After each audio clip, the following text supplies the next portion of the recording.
Breaking news. Imaginez-vous vous réveiller dans un silence inquiétant. Le monde tel que vous le connaissiez, disparu. Vos proches, partis. Les rues animées de la ville, étrangement désertes. Vous êtes complètement seul. Ce n'est pas un cauchemar dystopique, mais une expérience de pensée. Un voyage au cœur de la solitude, où nous explorons ce que signifie être humain lorsqu'on est privé de notre besoin le plus fondamental, la connexion. Ce scénario, bien que fictif, offre un aperçu de la psyché humaine dans des circonstances extrêmes.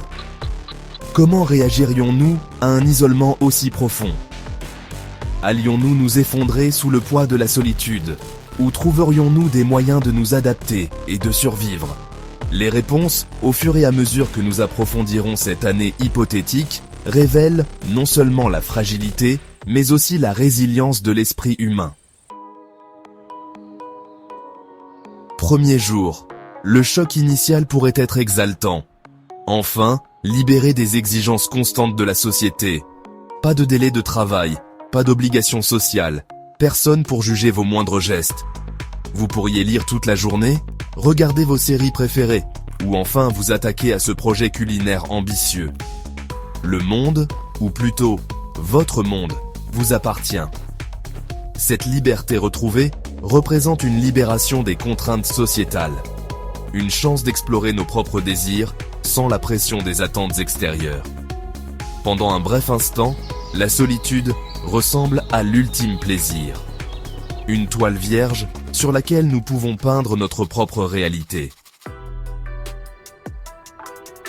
7e jour.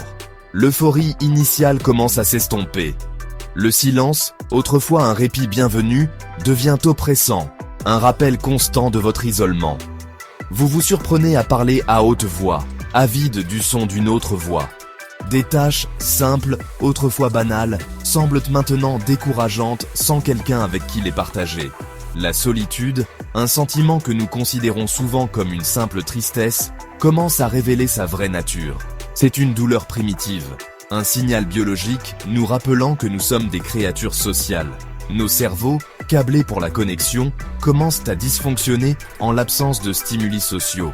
Les voies neuronales associées à la récompense et au plaisir, privées d'interaction, commencent à s'atrophier.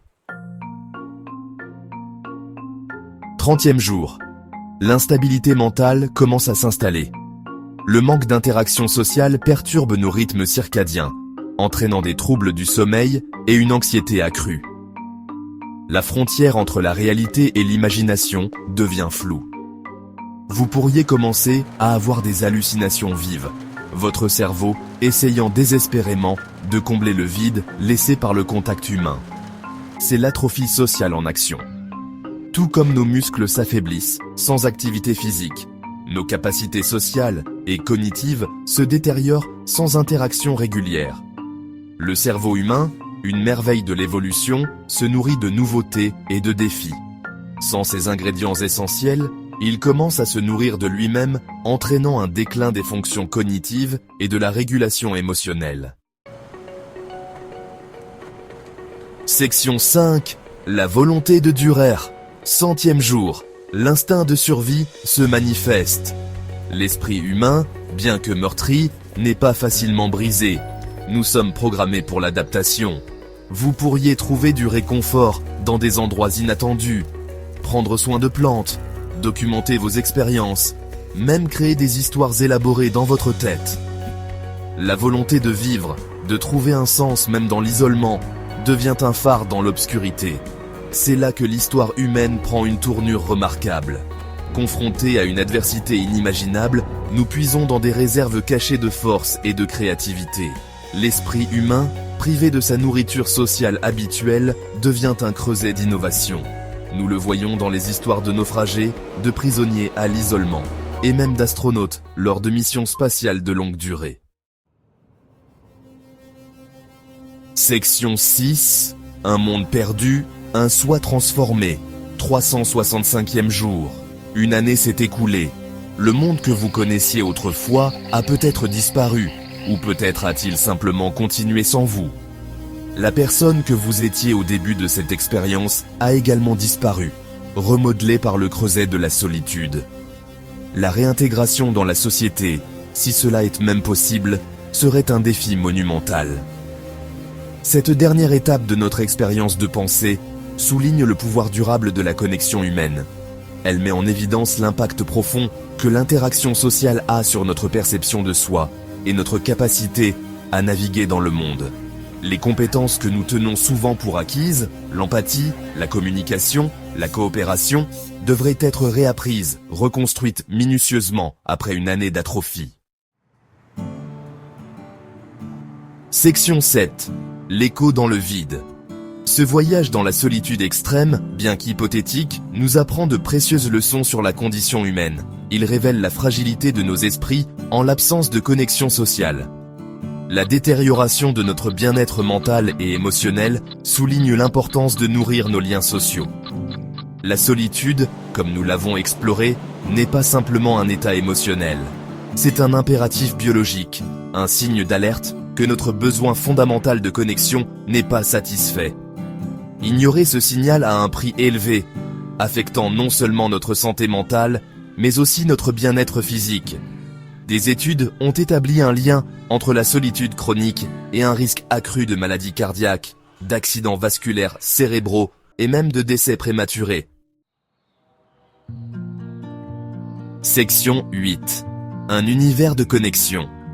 Pourtant, cette exploration révèle également l'étonnante résilience de l'esprit humain. Notre capacité d'adaptation, à trouver un sens même dans les circonstances les plus difficiles, témoigne du pouvoir durable de l'espoir. Même dans la solitude, nous recherchons la connexion, que ce soit par le biais de souvenirs, de compagnons imaginaires ou d'une appréciation renouvelée pour le monde naturel. Ce désir inné de connexion transcende l'individu. Il témoigne d'une vérité fondamentale sur notre place dans le cosmos. Tout comme les étoiles sont liées entre elles par la gravité, formant des galaxies vastes et complexes, nous, les humains, sommes liés par des fils invisibles d'expériences partagées, d'empathie et d'amour. Section 9. Le triomphe de l'esprit humain. Alors, que signifierait vraiment survivre à une année de solitude complète ? Ce ne serait pas seulement marqué par l'endurance physique. La vraie survie signifierait émerger des ténèbres avec notre capacité de connexion intacte, notre empathie renforcée et notre appréciation du réseau de la vie approfondie. Car en fin de compte, ce n'est pas notre isolement qui nous définit, mais notre connexion à quelque chose de plus grand que nous-mêmes. Que ce soit l'amour de la famille et des amis, les passions partagées d'une communauté ou l'immensité impressionnante du cosmos, c'est par la connexion que nous trouvons un sens, un but et, en fin de compte, notre humanité.